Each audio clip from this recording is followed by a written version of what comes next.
नमस्कार, मैं हूं शरद द्विवेदी और आज का हमारा मुद्दा है राहुल का मध्य प्रदेश पर ध्यान बनेगा 2028 का प्लान। राहुल गांधी निश्चित तौर पर लगातार प्रयास कर रहे हैं, करना ही चाहिए उनको, और उसके अलावा कोई ऑप्शन भी नहीं है। लड़िए और इस चुनौती को भेद कर बाहर आने की कोशिश करिए। केरल में सरकार कांग्रेस बना चुकी है, बनाने जा रही है। मुख्यमंत्री के चेहरे पर जरूर मामला अटका है कहें, या फिर एक प्रयोग कर रही है वहाँ भी कि लोकल स्थानीय स्तर पर ही ये तय हो और उसका नाम दिल्ली जाए और दिल्ली से फिर केरल आए। यानी कोशिश ये है, ऐसा दावा सामने आया है कि अब राहुल गांधी चाहते हैं कि दिल्ली से नाम राज्य में पहुँचे, ये नहीं, राज्य से नाम दिल्ली पहुँचे और दिल्ली से फिर उस पर अप्रूवल के बाद वो राज्य में आए। मध्य प्रदेश, छत्तीसगढ़ और राजस्थान, ये 3 राज्य ऐसे हैं जो कांग्रेस के कोर कॉम्पिटेंस के राज्य हैं। यानी यहाँ वो प्रतिस्पर्धा से, लड़ाई से कभी भी बाहर नहीं रही है। उसका 38 से 42% और अगर सरकार बनाती है तो और अच्छा वोट प्रतिशत हमेशा देखने के लिए मिला है, और वो हमेशा, जैसा हमने कहा, स्पर्धा में बनी रहती है। तो जाहिर है राहुल गांधी का मध्य प्रदेश पर जोर अधिक होगा, क्योंकि यहाँ 29 लोकसभा सीटें गंवाने के बाद कहीं उत्तर प्रदेश जैसी परिस्थितियां या गुजरात जैसी परिस्थितियां न बने, इस पर भी कांग्रेस हाईकमान और राहुल गांधी का ध्यान है। तो आज इसी पर हमारी डिबेट है। पहले देखिए हमारी ये रिपोर्ट और उसके बाद फिर डिबेट की तरफ। मध्य प्रदेश में कांग्रेस को फिर से खड़ा करने की कवायद अब दिल्ली दरबार की प्राथमिकता बनती दिख रही है। यही वजह है कि राहुल गांधी अगले महीने एमपी दौरे पर आ सकते हैं। चर्चा है कि जून में राहुल गांधी रीवा या उज्जैन संभाग में बड़ा ट्रेनिंग प्रोग्राम करेंगे, जहां बीएलए यानी बूथ लेवल एजेंट से लेकर जिला अध्यक्षों तक से सीधा संवाद होगा। नई नियुक्तियों के बाद ये राहुल गांधी का पहला बड़ा संगठनात्मक दौरा माना जा रहा है। ऐसे में सवाल सिर्फ संगठन देखने का नहीं है, 2028 की सियासी बिसात बिछाने का भी है। सारी प्रक्रिया पूरी हो जाने के बाद में ये संभव है कि फिर इसमें आदरणीय राहुल जी को एक कार्यक्रम आयोजित हो, जिसमें इन सभी वेरीफाइड पदाधिकारियों को हम लोग उनसे मिलवाएं। तो ये एक प्रक्रिया है जो बहुत जल्दी हम लोग शुरू कर रहे हैं, और इसे जून माह के फर्स्ट वीक में हम लोग लगभग ट्रेनिंग का कार्यक्रम शुरू करेंगे, और इन दोनों संभागों में, रीवा और उज्जैन संभागों में, लगभग हम लोग इसे पूर्ण करेंगे। सूत्रों की माने तो राहुल गांधी का ये दौरा सिर्फ भाषण तक सीमित नहीं रहेगा। राहुल सीधे सवाल पूछ सकते हैं, संगठन की सक्रियता और बूथ स्तर की तैयारी जान सकते हैं। यही वजह है कि कांग्रेस संगठन अभी से एक्टिव मोड में आ गया है। दोनों संभागों के जिलों में ट्रेनिंग कैंप की तैयारी शुरू हो गई है, ताकि राहुल गांधी के सामने कोई कार्यकर्ता असहज नजर न आए। राहुल गांधी के एमपी फोकस और 2028 की प्लानिंग को लेकर बीजेपी निशाना साध रही है। देखिए, राहुल गांधी तो हमारे लिए शुभंकर हैं। वह मध्य प्रदेश में भारत जोड़ो यात्रा के दौरान आए थे। जिन 28 सीटों से वो निकले थे, सारी की सारी 28 सीटें कांग्रेस हार गई और भारतीय जनता पार्टी जीत गई। राहुल गांधी ने पिछली बार बंगाल चुनाव में प्रचार नहीं किया था तो हमारी सरकार नहीं बनी। इस बार खूब दम से प्रचार किया तो हमारी सरकार बन गई है। राहुल गांधी का हम स्वागत करेंगे। राहुल गांधी का फोकस बूथ मैनेजमेंट और संगठन की ताकत बढ़ाने पर रहेगा। कांग्रेस का मानना है कि अगर 2028 में सत्ता में वापसी करनी है तो लड़ाई सिर्फ बड़े नेताओं से नहीं, बूथ स्तर की मजबूती से जीती जाएगी। तभी तो जिला कार्यकारिणी, ब्लॉक अध्यक्ष, मंडलम कमेटियां और अलग अलग प्रकोष्ठों को भी ट्रेनिंग प्रोग्राम से जोड़ा जा रहा है। इसे कांग्रेस का परफॉर्मेंस ऑडिट मॉडल भी माना जा रहा है। राहुल गांधी का प्रस्तावित एमपी दौरा साफ संकेत है कि कांग्रेस अब मध्य प्रदेश को हल्के में लेने के मूड में नहीं है। 2023 की हार के बाद पार्टी 2028 की लड़ाई के लिए अभी से रणनीति बनाने में जुटी है। राहुल का एमपी मिशन 2028 के लिए नई सियासी पटकथा लिखने की कोशिश है। सूरज शर्मा, बंसल न्यूज, भोपाल। मध्य प्रदेश का ये विधानसभा चुनाव शायद पहली बार कांग्रेस के दिग्गज नेता जो हैं कमलनाथ जी और दिग्विजय सिंह जी, उनकी छत्र छाया से अलग एक नई पीढ़ी के नेतृत्व में होगा। हालांकि चुनाव तक ये सवाल पूछा जाएगा कि क्या वाकई पूरी तरह मुक्त है, लेकिन लगता ऐसा ज़रूर है कि इस बार तो देखते हैं इसके नतीजे क्या होंगे। हमारे सवाल देखिए, क्या राहुल गांधी ने मध्य प्रदेश में 2028 की चुनावी बिसात बिछानी शुरू कर दी है? क्या 2023 की हार से सबक लेकर कांग्रेस बूथ से वापसी का प्लान बना रही है? क्या राहुल गांधी का मध्य प्रदेश पर फोकस बीजेपी के लिए सियासी चुनौती बनेगा? ये 3 सवाल मिलिए मेहमानों से। हमारे साथ हैं बीजेपी के सीनियर लीडर, नागरिक आपूर्ति निगम के पूर्व अध्यक्ष डॉक्टर हितेश वाजपेयी। बहुत स्वागत है डॉक्टर साहब। हमारे साथ हैं आनंद जाट जी, युवा नेता और स्पोक्स पर्सन पार्टी के लिए। बहुत स्वागत है आनंद आपका। दिनेश गुप्ता जी, मध्य प्रदेश के वरिष्ठतम पत्रकारों में से एक, राजनीतिक विश्लेषक। दिनेश जी, आपका भी बहुत स्वागत है। मध्य प्रदेश, छत्तीसगढ़, राजस्थान में कांग्रेस कभी भी प्रतिस्पर्धा से बाहर नहीं रही। एक बड़ा अंतर जो बीते करीब करीब 2 दशकों में बीजेपी के पक्ष में जाता रहा है वो है इसका समर्पित संगठन, जो हमेशा से रहा है। लेकिन बीते 1 दशक और उसके पहले का 1 दशक बीजेपी ने संगठन की अपनी फोर्स पर बहुत निवेश किया है, और इसके साथ ही आरएसएस का वो समर्पित स्वयंसेवक, जिसे ये भी नहीं रुचि रहती कि वो किसके लिए जीतने के लिए, किस व्यक्ति के लिए पहुंचा है, वो तो सिर्फ एक सिंबल के लिए आता है, एक विचार के लिए आता है और चुपचाप फिर अपने खोल में समा जाता है। कांग्रेस इसका जवाब नहीं ढूंढ पाई अब, इसीलिए संगठन संगठन संगठन। क्या यहीं से निकलेगा कांग्रेस के लिए अगर कोई मंत्र है तो वो संगठन ही है? दिनेश जी।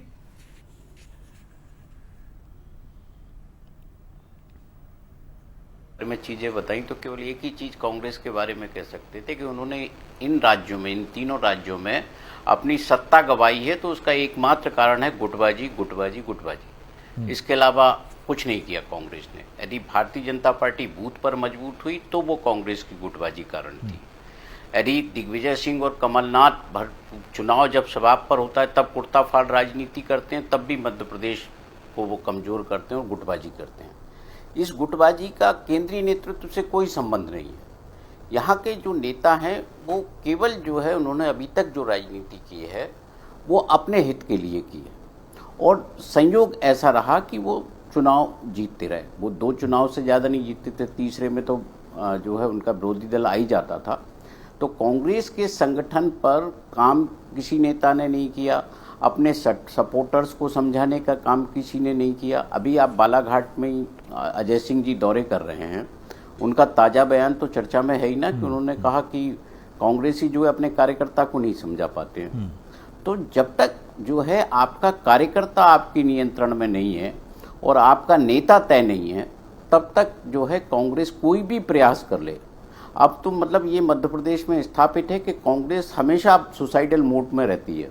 अब वो इसमें रहती नहीं है कि उसे सर्वाइव करना है। तो राहुल गांधी के आने से यदि वो आते हैं किसी ट्रेनिंग प्रोग्राम में, मुझे नहीं लगता कि बहुत फर्क पड़ने वाला है।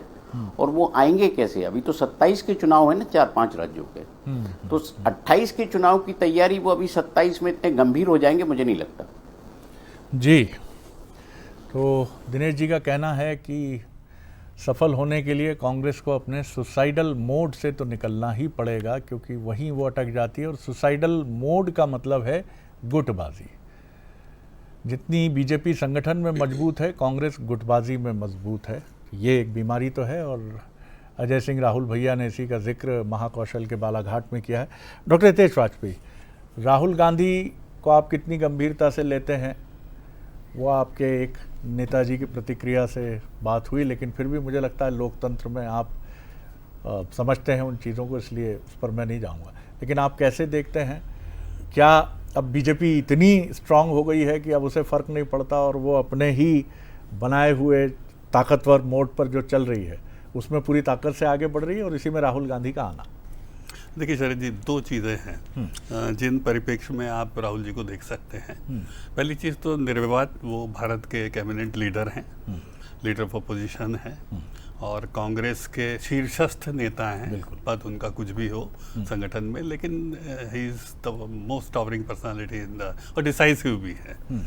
तो हम 2 हिस्सों में इसको देख लें, एक उनका संगठन कौशल देख लेते हैं और एक उनका हार जीत वाला इलेक्टोरल प्रबंधन का कौशल देख लेते हैं। तो यदि हम इलेक्टोरल प्रबंधन को लें तो शरद जी, एक जगह सरकार बनी केरल, तो हमें ऐसा लगता था, हम गलत हो सकते हैं, कि मस्कट जाने की बजाय उनको केरल में जाके बैठना था। यदि उनको लगता है कि वहाँ पर लोगों का आवाज़ आनी चाहिए तो बैठ जाओ, लोगों के बीच जाके विधायक दल के साथ बैठो अपने, और जिनके साथ भी आपको रायशुमारी करनी है। उसको इतना डिले नहीं करना चाहिए था। और मुझे ऐसा लगता अभी भी कुछ तय नहीं है, तो यदि हम चुनाव प्रबंधन को लेकर देखें तो उनकी प्रायोरिटी, मुझे नहीं मालूम मस्कट में क्या उनका दौरा कार्यक्रम था, क्या था, पर मेरा मानना ये था कि चुनाव जीतने के पश्चात सबसे पहले वहाँ पर सरकार बनाना हमारी प्रायोरिटी होती है। ये जनअपेक्षा भी होती है, उन्होंने आपको मैंडेट दिया है। तो बहरहाल ये होता है, टिकट डिस्ट्रीब्यूशन सब हमने देखा है। अब हम संगठन कौशल पे आ जाएं, जिसके आप बात कर रहे हो, जून में उसी के संदर्भ में ये दौरा है।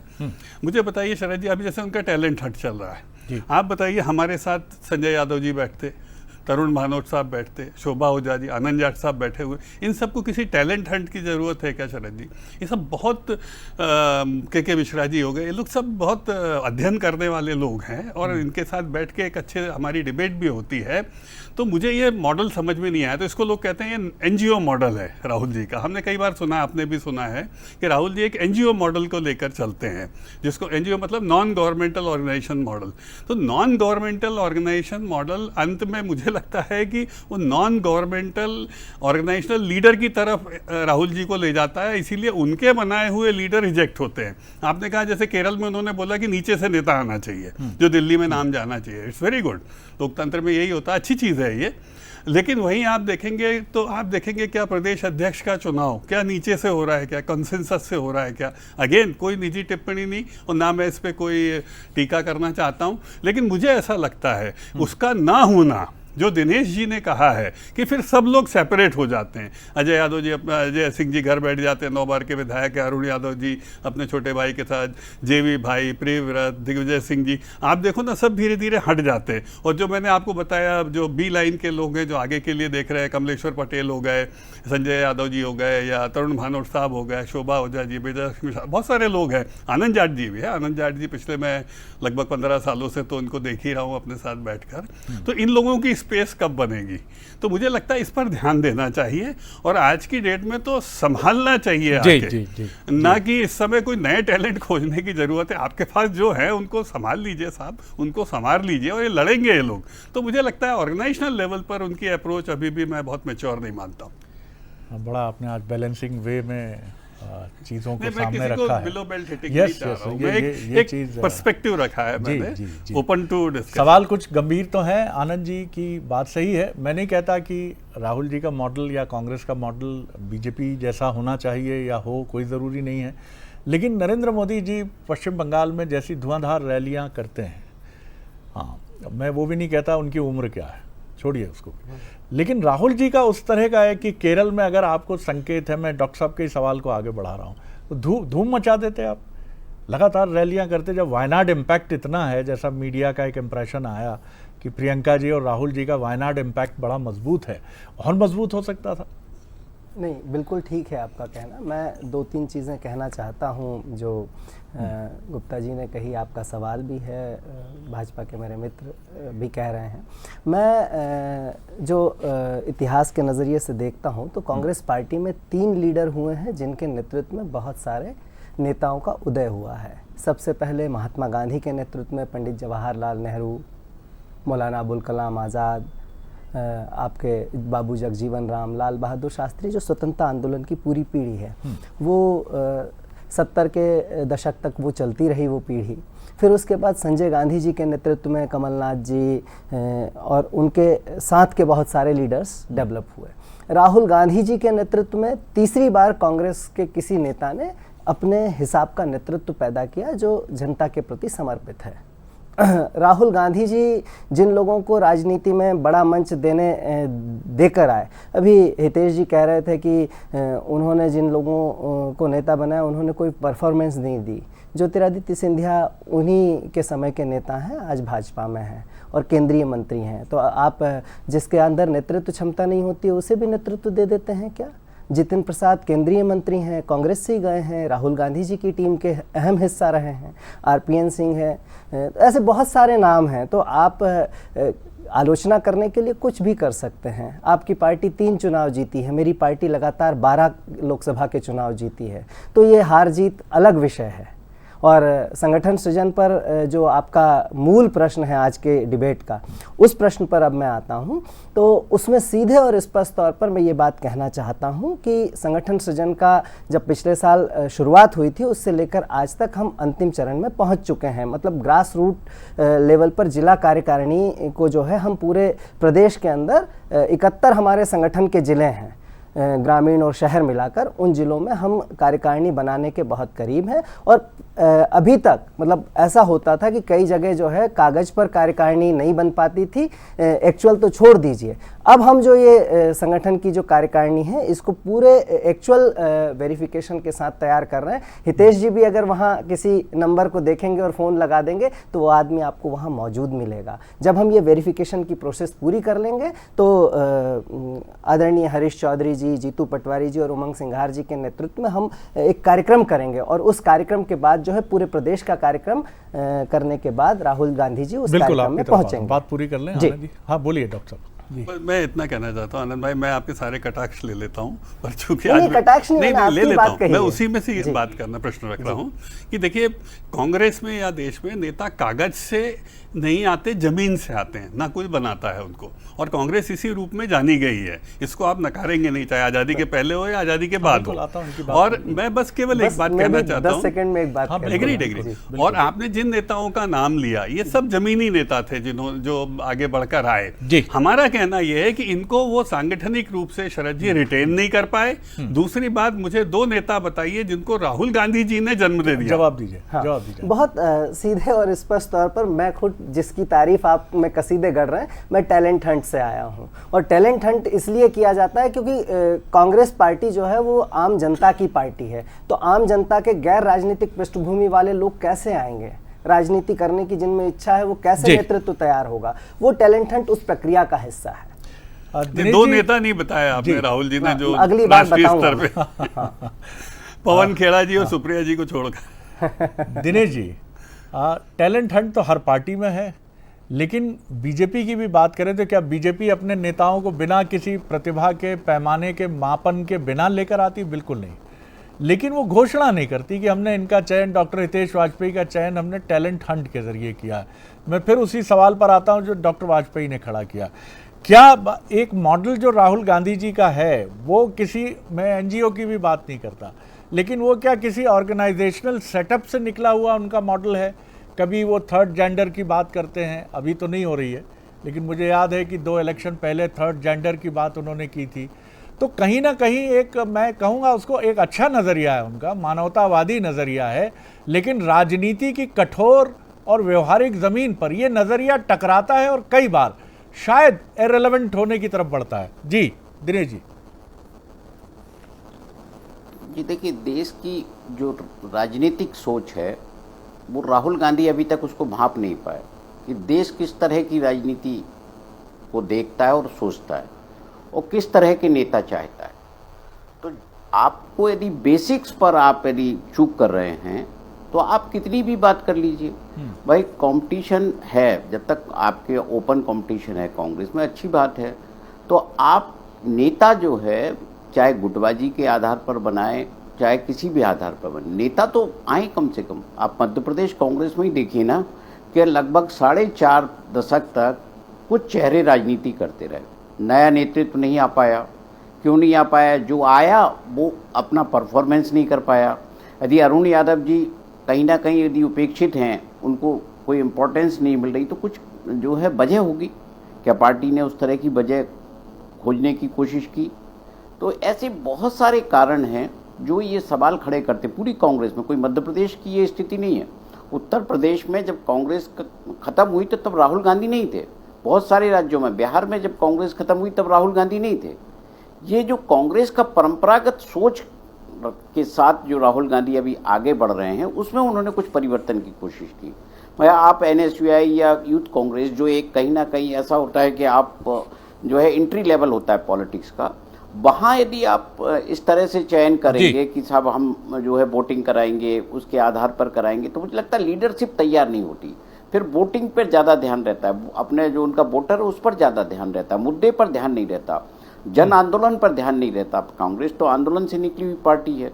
तो यहाँ के नेता कभी डरते नहीं थे। आज बड़े बड़े नेता छोड़ के जा रहे हैं और आप कह रहे हैं कि वो डर गए थे इसलिए भारतीय जनता पार्टी में शामिल हो गए। तो वो परिस्थितियाँ ऐसी होंगी शायद, इसलिए वो नेता डर गए थे। आनंद जी, 2-3 सवाल जो जहन में आते हैं, वो सवाल, पहला सवाल तो ये है कि जो प्रक्रिया बीजेपी में है, ऐसा नहीं है कि गुटबाजी बीजेपी में नहीं है, मनोमालिन्य बीजेपी में नहीं है, लेकिन यहाँ का नेता जाकर दिल्ली में अपने टॉप लीडर से मिलाता है बड़ी आसानी से। उनका क्या होता है वो भी एक राजनीतिक उत्तर है उसका, कि आप चाहें जब चाहें केंद्रीय गृह मंत्री से मिल के आते हैं, जबकि चर्चाएं ये हैं कि साहब हाँ थोड़ा सा रफ वेदर है। फिर आप अपने राष्ट्रीय अध्यक्ष से कभी भी मिलाते हैं। आपके यहाँ जैसे अरुण यादव जी हैं, कब मिले राहुल गांधी से मुझे समाचारों में कभी याद नहीं आता। अजय सिंह जी कब जाकर दिल्ली में मल्लिकार्जुन खड़गे से मिले, मुझे याद नहीं आता। तो ये दोनों सवाल उठते हैं कि संवाद कितना है। भाई क्या पचौरी साहब डर कर गए, क्या ज्योतिरादित्य सिंधिया जी डर कर गए, या संवाद की प्रक्रिया विफल हुई कहीं ना कहीं, और राहुल जी इसको लेकर कथित रूप से लापरवाह प्रतीत होते हैं? जाए जाना है तो नहीं। देखिए क्या है कि जिन्हें जाना है उनको लेकर तो ये नज़रिया होना भी चाहिए, मतलब मैं भी इसमें सहमति देता हूँ। इसलिए होना चाहिए कि अगर जाना है, भाई मध्य प्रदेश कांग्रेस के बड़े स्तंभ होते थे ज्योतिरादित्य सिंधिया, बहुत स्पष्ट तौर पर मैं पूछ रहा हूँ, उन्हें मध्य प्रदेश का मुख्यमंत्री बनना था, तो भाजपा में क्यों नहीं बनना है? प्रश्न ये है कि आपकी महत्वाकांक्षा क्या है, क्या चाहते हैं आप? तो अगर मुख्यमंत्री नहीं बनाएंगे तो चले जाएंगे, जिसकी भी अपनी अपनी महत्वाकांक्षा है। अभी पिछड़ा वर्ग की जो हमारी नेशनल एग्जीक्यूटिव कमेटी थी, उसकी बैठक में राहुल गांधी जी के साथ अरुण यादव जी मौजूद थे, मुलाकात हुई, बातचीत हुई, और अरुण यादव जी मल्लिकार्जुन खड़गे जी से अभी कुछ ही दिन पहले मिले हैं। तस्वीरें आप उनके सोशल मीडिया हैंडल से देख सकते हैं। ऐसा नहीं है, और बातचीत संवाद का क्रम जो है वो हर पार्टी का अलग अलग सिस्टम है। जैसे मैं बोल चुका हूं कई बार कि जीतू पटवारी जी या उमंग सिंघार जी से अगर किसी की मुलाकात नहीं हो रही है तो संगठन महामंत्री जो संगठन प्रभारी हैं वो इस बात को कर लेते हैं। तो उसका तरीका बहुत सिंपल है, मेल कर बात कर सकते हो आप, मैसेज करके बात कर सकते हो, फोन भी लगा सकते हो। ये कहना थोड़ा ठीक नहीं है कि संवाद नहीं है। और जिस प्रक्रिया संगठन सृजन की अभी बात हो रही है, उस प्रक्रिया में फीडबैक का एक मैकेनिज्म डेवलप किया गया है, और इस पर हमारा फोकस है कि काम जो कह रहे हैं जी तमाम चीजें हैं, तो ये अच्छी बात। डॉक्टर तेज, मैं आपके प्रश्न को फिर रखता हूँ, हालांकि मुझे मालूम है जाट साहब के लिए कठिन है इसका प्रश्न का उत्तर देना। फिर वही है संपर्क, संवाद और समन्वय उन नेताओं से जो संगठन महामंत्री जी ने इनके जो कहा ना, जो वेरीफाइड नहीं है, उसके इतर भी हैं। जैसे मैंने आपको नाम दिया था संजय यादव, के मिश्रा, शोभा ओझा, अरुण जी हो गए, कमलेश्वर पटेल, हो सकता है ये उस कैटेगरी में नहीं आए। तो क्या ये केवल बैठकों में मिलेंगे या सार्वजनिक कार्यक्रम, जो आप कहना चाह रहे हो? जी। और बल्कि देखिए शरद जी, आज 20 राज्यों में हमारी सरकार है, आप हमें कितना ही कोस लीजिए, लेकिन उसके बाद यदि आप नेता ना पैदा कर पा रहे हो, ना आप नेताओं को रिटेन कर पा रहे हो, तो ये आपके लिए बड़ा प्रश्न है शरद जी, ऐसे समय में जब देश में नेता हो रहे हैं। आज ही तमिलनाडु में आप सोचिए, विजय एक नए नेता के रूप में उभरे हैं, और पिछले आपने दौर में देखा केजरीवाल जी उभरे, या और भी आपको कई ऐसे नेता दिखाई देंगे आंचलिक स्तर पर। तो नेता आ रहे हैं लेकिन कांग्रेस में नहीं आ रहे हैं, तो ये एक प्रश्न है। और देखिए हमारा कुछ नहीं जाता, आप उसको एड्रेस करेंगे तो सुधार आपका होगा, नहीं करेंगे तो हम लोग तो हैं। एक और बड़ा दिलचस्प ट्रेंड भी उभर रहा है डॉक्टर साहब, जिसकी तरफ मैं इशारा करने की कोशिश करता हूँ कि चाहिए थे 120-22 के आसपास, आ गए 140।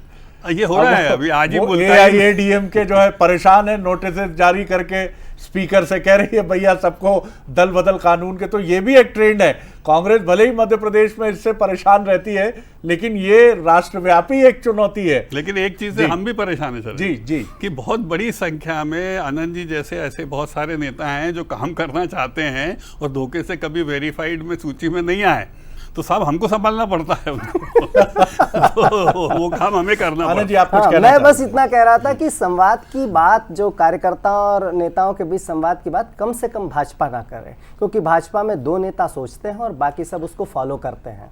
आपको बात करनी है करिए, नहीं करना है मत करिए, कोई फर्क नहीं पड़ता है। और ये देश की ही बात है, ये देश की बात है कि किसी की नहीं सुनना है, हम जो कर रहे हैं वो ठीक कर रहे हैं। फिर भी 20 राज्यों वो ठीक है। सफलता में ऐप छुपाने की जबरदस्त शक्ति होती है, मैं नहीं कह रहा हूं, मुंशी प्रेमचंद ने लिख कर गए हैं ये बात। तो आज सफलता है इसलिए ये बात कही जा सकती कि भाजपा में सब कुछ ठीक है, लेकिन भाजपा में जो कमियां हैं उन कमियों को एज अ विपक्ष के प्रतिनिधि होने के नाते कई बार हमने बनाई है 200 हाँ, उससे कोई फर्क नहीं पड़ता है। हम आज आप 3 चुनाव की बात कर रहे हैं, मैं कह रहा हूं कि हमने 12 चुनाव जीतकर इसी देश को दिखाया। वो पश्चिम हाँ, उससे बंगाल कोई फर्क नहीं पड़ता है। आज आप हैं, कल कोई और होगा, परसों कोई और होगा, हम भी होंगे। आप तो फिलोसोफर हो गए। बिल्कुल नहीं, बिल्कुल नहीं। आप जब 82 सीट 2 से 82 पर आए थे तब आपने ये नहीं सोचा था। आप अच्छी बात है कह रहे हैं। नहीं, पर अच्छी एक बात। विपक्ष मैं मजबूत हो हमारी आपको अपेक्षा। आज डॉक्टर साहब ये कह रहा हूं, मैं आज ही किसी जिलाध्यक्ष से बात कर रहा था, उन्होंने बताया कि 2012 में मेरे यहाँ कार्यकारिणी नहीं थी और उसके बाद 18 में हमारी सरकार बनी। तो कांग्रेस की मजबूत जड़ें जो है वो संगठन के कमजोर होने के बाद भी हम 40% वोट ले जा रहे हैं। तो अगर इस बार मैं आपको विश्वास दिलाता हूं और मेरे एक एक कार्यकर्ता को पूरे विश्वास से कहता हूं कि सरकार बनाएंगे हम। आनंद जी, आपके पूर्व वित्त मंत्री हैं तरुण भानोट साहब जी। 4 बजट 5 बजट उनके बिना आ गए, उनके कार्यकाल खत्म होने के बाद एक भी प्रेस कॉन्फ्रेंस आप बता दीजिए जो उनके नेतृत्व में होती हो। He is a brilliant man. 2023 में हुई, सुनिए 2023 में हुई, 2022 में हुई, 2021 में हुई, लेकिन ये गलत तरीका है। संजय यादव जी जो जिलाध्यक्ष हैं, संजय यादव जी जिलाध्यक्ष जिनका बार-बार जिक्र कर रहे हैं। ये तरुण भनोट जी का भी दायित्व है कि वो भी सामने आए। अगर आपके भीतर कोई बात है, आप क्यों बैठे हुए हैं, कहाँ आप कैबिनेट मिनिस्टर रहे हैं, आप वित्त मंत्री रहे, कहाँ चले गए भाई आप? ये सवाल आपसे भी पूछा जाएगा तरुण जी। अगर आप ये प्रोग्राम देख रहे हैं तो ये आप मेरी तरफ से ये विनम्र सवाल समझिए कि आप हैं कहाँ? आप मोटिवेटर हो गए कांग्रेस के। हर साल वो प्रेस कॉन्फ्रेंस करते रहे हैं 2023 में। नहीं, वो दिखे तो नहीं है आनंद जी। नहीं, press conference, budget press conference करते थे शरद जी। आपके अधिकांश, आप मुझे बताइए हनी बघेल साहब कहाँ हैं?